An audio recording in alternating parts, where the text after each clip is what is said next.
வணக்கம். நாம இன்னைக்கு ஒரு மிக ஆழமான விஷயத்தை பார்க்க போறோம். நம்மிடம் அருட்பெருஞ்சோதி அகவல் நூலிலிருந்து 4 வரிகள் இருக்கு. இதுக்கு ரகசிய தத்துவ படிக்கட்டுகள்னு ஒரு தலைப்பும் கொடுத்திருக்கீங்க. ஆமா, வணக்கம். இந்த 4 வரிகளுக்குள்ள அப்படி என்ன பெரிய ரகசியம் இருக்கு? வாருங்கள், இதை கொஞ்சம் ஆழமா பார்க்கலாம். கண்டிப்பா. இது தனித்தனி வரிகள் இல்ல. இது ஒரு ஏணி மாதிரி. ஒண்ணுக்கொன்னு சம்பந்தப்பட்டது.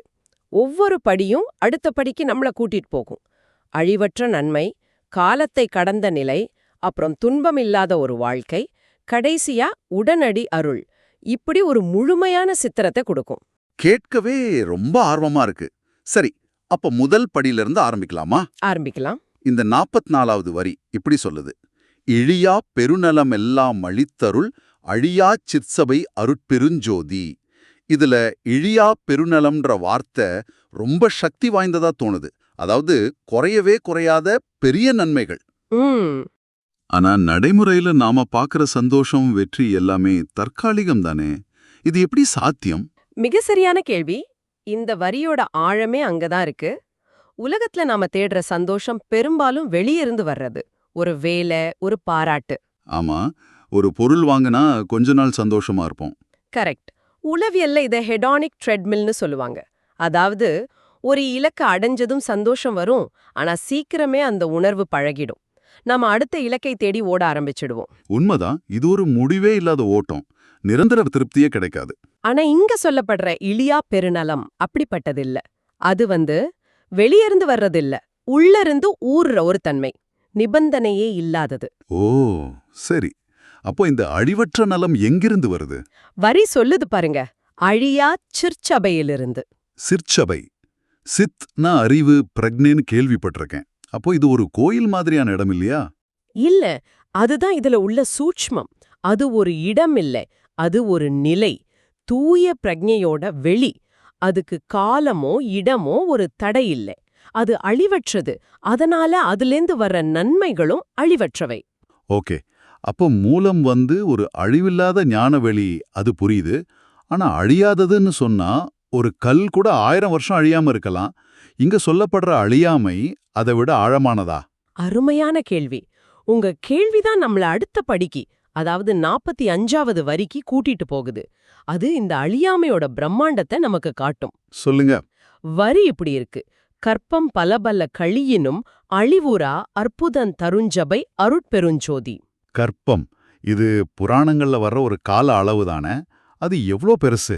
கற்பம்ங்கிறது நம்ம கற்பனைக்கே எட்டாத ஒரு கால அளவு. வானியலாளர் கார்ல் சேகன் சொன்ன மாதிரி பிரபஞ்சத்தோட வயச 1 வருஷமா சுருக்கி பாருங்க. அதுல மனித நாகரிகத்தோட மொத்த வரலாறே கடைசி சில வினாடிகள் தான் வரும். ஆமா. ஆனா கற்பம்ங்கிறது அந்த பிரபஞ்ச நாட்காட்டியே பலமுறை கிழிக்கப்பட்டு திரும்ப திரும்ப எழுதப்படுறதுக்கு சமம். பல பில்லியன் ஆண்டுகள். அப்படியா?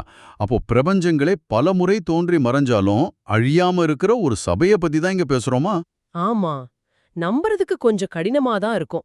இது நம்ம சாதாரண தர்க்க அறிவுக்கு அப்பாற்பட்டது. ஆனா இதுல இன்னொரு முக்கியமான வார்த்தை இருக்கு, கவனிச்சிங்களா? ம், அற்புதம் தரும் சபை. ஆமா, அது சும்மா அழியாம செயலற்று இருக்கிற ஒரு இடம் இல்ல. ஓ, அது அற்புதங்களை, அதிசயங்களை நிகழ்த்துற ஒரு சக்தியாவும் இருக்கு. மிகச்சரி. அது ஒரு டைனாமிக் கிரியேட்டிவ் சென்டர், ஒரு செயல் சக்தி, பிரபஞ்சத்தோட விதிகளையே மாற்றி அமைச்சக்கூடிய ஆற்றல் கொண்ட ஒரு மையம். இப்போ 2 வரியும் சேர்த்து பாருங்க. அந்த மூலம் அழிவற்ற பிரக்ஞையா இருக்கு, காலத்தை கடந்து அற்புதங்களை நிகழ்த்துற ஒரு மையமாவும் இருக்கு. இதுதான் 2வது படி. பிரபஞ்ச அளவுல அற்புதங்கள் செய்யற ஒரு சக்தி இருக்குன்னு கேட்கவே பிரமிப்பா இருக்கு. ஆனா இது ஒரு சராசரி மனுஷனுக்கு எப்படி பயன்படும்? அந்த பெரிய சக்தி என்னோட வாழ்க்கையில எப்படி ஒரு தாக்கத்தை ஏற்படுத்தும்? இதுதான் மிக முக்கியமான கேள்வி. பிரபஞ்ச உண்மைகள் தனிப்பட்ட வாழ்க்கைக்கு பயன்படலைனா அது வெறும் தகவல் தான். உங்க கேள்விதான் நம்மள 3வது படிக்கு கூட்டிட்டு போகுது. 46வது வரி, எனைத்தும் துன்பிலா வியலளி தென்னியவனைத்தும் தரும் ஜபை அருட்பெருஞ்சோதி. இதுல 2 வாக்குறுதி இருக்கு. ஒன்னு, எனைத்தும் துன்பிலா இயல், அதாவது எந்த துன்பமும் இல்லாத ஒரு இயல்பு. இன்னொன்னு, எண்ணிய அனைத்தும் தரும். ஒரு நிமிஷம், எண்ணிய அனைத்தும் தரும்னு சொல்றது கொஞ்சம் பயமா இல்லையா?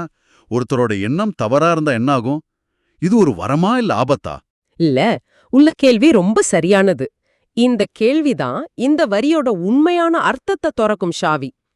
இந்த 2 வாக்குறுதியும் தனித்தனி இல்ல, ஒன்னோட ஒன்னு பிணைஞ்சது. முதல்ல அது என்ன கொடுக்குது? எனைத்தும் துன்பிலா இயல் அழித்து. ஆமா, கவனிங்க, அது துன்பங்களை நீக்குதுன்னு சொல்லல, துன்பமே இல்லாத ஒரு இயல்ப, ஒரு கோர் நேச்சரை உருவாக்குதுன்னு சொல்லுது. ரெண்டுக்கும் என்ன வித்தியாசம்? பெரிய வித்தியாசம் இருக்கு. துன்பங்களை நீக்கிறதுனா உங்க தோட்டத்துல இருக்கிற களைய பிடுங்குற மாதிரி, அது திரும்ப முளைக்கலாம். ஆனா துன்பமே இல்லாத இயல்புங்கிறது அந்த நிலத்தோட தன்மையே மாத்துற மாதிரி, அங்க களையே முளைக்காது. ஓ, அப்போ கோபம், பொறாம, பயம் மாதிரி துன்பத்தோட வேர்களே இல்லாத ஒரு மனநிலை. சரியா சொன்னீங்க. அப்படி ஒரு இயல்பு ஒருத்தருக்கு வந்துட்டா, இப்ப சொல்லுங்க, அவர்கிட்ட இருந்து என்ன மாதிரியான எண்ணங்கள் தோன்றும்? ஆமா, அங்க சுயநலமான எண்ணமோ அடுத்தவங்களுக்கு கெடுதல் நினைக்கிற எண்ணமோ வராது. வரவே வராது. அப்படிப்பட்ட தூய மனசுல வர்ற எண்ணம் பிரபஞ்சத்தோட இயல்பான ஓட்டத்தோட இணைஞ்சிருக்கும். அதனாலதான் அது எண்ணி அனைத்தும் தரும். அது ஒரு மந்திரக்கோள் மாதிரி ஆசைகளை நிறைவேற்றதில்ல, முதல்ல நம்மள மாத்துது. அப்புறம் நம்ம எண்ணங்கள் பிரபஞ்சத்தோட செயல்களா மாறுது. வாவ், இது ரொம்ப ஆழமான கருத்து. இது வெறும் ஆசைகளை நிறைவேற்றுறதில்ல, நம்மளையே மாத்தி நம்ம எண்ணங்களையே தூய்மைப்படுத்துற ஒரு செயல்முறை. சரி, இந்த நிலையை எப்படி அடையிறது? இந்த அருளை எப்படி அணுகிறது? வழி என்ன? இப்போ நாம கடைசி படிக்கு 47வது வரிக்கு வந்துட்டோம். அதுதான் வழிய காட்டுது. சொல்லுங்க. பாணிப்பிலதாய் பரவினோர் கருள்புரி ஆணிப்புலனம்பலத்தருட்பெருஞ்சோதி. இதுல சில வார்த்தைகள் புதுசா இருக்கு. பரவினோர்க்கு அப்படின்னா கும்பிடுறவங்களுக்கா? ஆமா, ஆனா பரவுதல்னா சும்மா வார்த்தையால துதிக்கிறது மட்டும் இல்ல, அது ஒரு முழுமையான சரணடைதல். நம்ம அகங்காரத்தை விட்டுட்டு அந்த பெரிய சக்தியோட நம்மள முழுசா இணைச்சுக்கிறது. சரி, அப்படி எப்படி கிடைக்குமா? பாணிப்பு இலதாயின்னா என்ன? பாணிப்பு அப்படின்னா தாமதம். பாணிப்பு இலதாய்னா எந்த தாமதமும் இல்லாம உடனடியாகவா? ஆமா, ஒரு நொடி கூட தாமதிக்காம.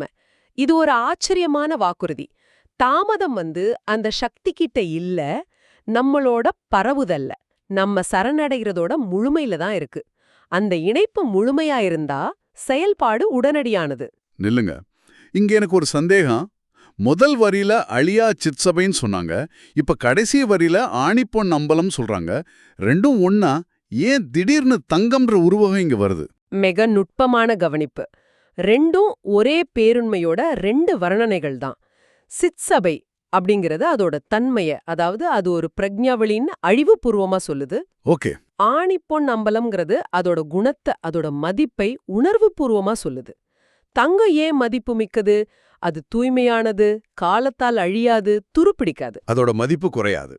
ஆமா, அந்த அருட்பெருஞ்சோதியோட இருப்பிடம் மாசற்ற, அழிவற்ற, மதிப்பு குறையாத ஒண்ணுன்னு காட்டுறதுக்கு இது ஒரு அழகான உருவகம். ஒன்னு தத்துவ பக்கம், இன்னொன்னு பக்தி மற்றும் அனுபவ பக்கம்.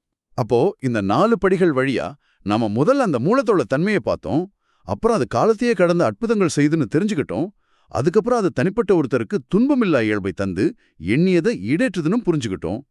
கடைசியா தன்னை முழுசா நம்புறவங்களுக்கு தாமதமே இல்லாம அருள் செய்துன்னு ஒரு முழுமையான சித்திரம் கிடைச்சிருக்கு. ஆமா, இது வெறும் கவிதை இல்ல. நீங்க கொடுத்த தலைப்பு மாதிரி இது ஒரு ஆழமான தத்துவத்தை புரிஞ்சுக்கிறதுக்கான படிக்கட்டுகள். ஒவ்வொன்னும் முந்தைய படியிலிருந்து கட்டமைக்கப்பட்டு ஒரு முழுமையான புரிதலுக்கு நம்மள கூட்டிட்டு போகுது. இது ஒரு முழுமையான போதனை. அருள் பாணிப்பு இலதாய் தாமதம் இல்லாம கிடைக்குதுன்னு சொல்லுது. அப்ப அந்த பரவுதல்கிறதோட உண்மையான அர்த்தம் என்னவா இருக்கும்? அது வெறும் வார்த்தைகளால துதிக்கிறதா, இல்ல சில சடங்குகளை செய்யறதா, இல்ல நம்ம ஒவ்வொரு நொடியோட பிரக்ஞையும் கவனத்தையும் அன்பையும் அந்த அருட்பெருஞ்சோதியை நோக்கி திருப்புறதா? தாமதமில்லாத அருள் கிடைக்கணும்னா நம்ம செயலும் முழுமையானதா, சந்தேகமே இல்லாததா இருக்கணும் இல்லையா? இதை நீங்க ஆழமா சிந்திச்சு பாருங்க.